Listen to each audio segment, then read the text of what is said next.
Wage War, and this is a crazy tour story. It was our second trip, I believe, to Europe, and we were traveling from France to go back into England, and you have to take the ferry to get there. And we were getting pretty close to like the port of Calais, and we were on an overpass, and it was like, I don't know, 2 o'clock in the morning, maybe 3 a.m. Just like pitch black. It's like a 1-lane overpass, and as we're going up and onto like the overpass, there's like all these trees and branches that were like this huge roadblock in the road. So we slam on the brake, like me and my driver are just like, what is happening? Like, what is this? You know, did a tree fall down or something?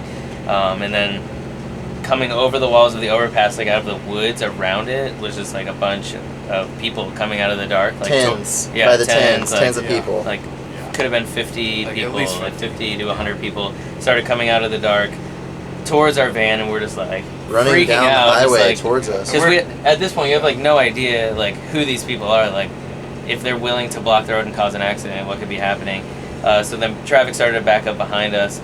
Some of the people were sleeping, like Britton was sleeping. No, I was up. I was just, well, we saw him running, and then I'm just like, back up, and most vehicles in Europe are manual, so he's just like grinding, just like, and we're just like, back up. And then there's semi-trucks like all lined up behind us now because they made a roadblock, but all these people luckily didn't try to break into our vehicle, but we thought that they might, but they were jumping on all the semis to try to like get citizenship or try to get across on the ferry, like hiding in the trucks to get to England. And it was like during the Syrian refugee crisis that they had going on over there, and once it all kind of settled down and like died down, we had like time to realize actually who we were encountering and like what was happening.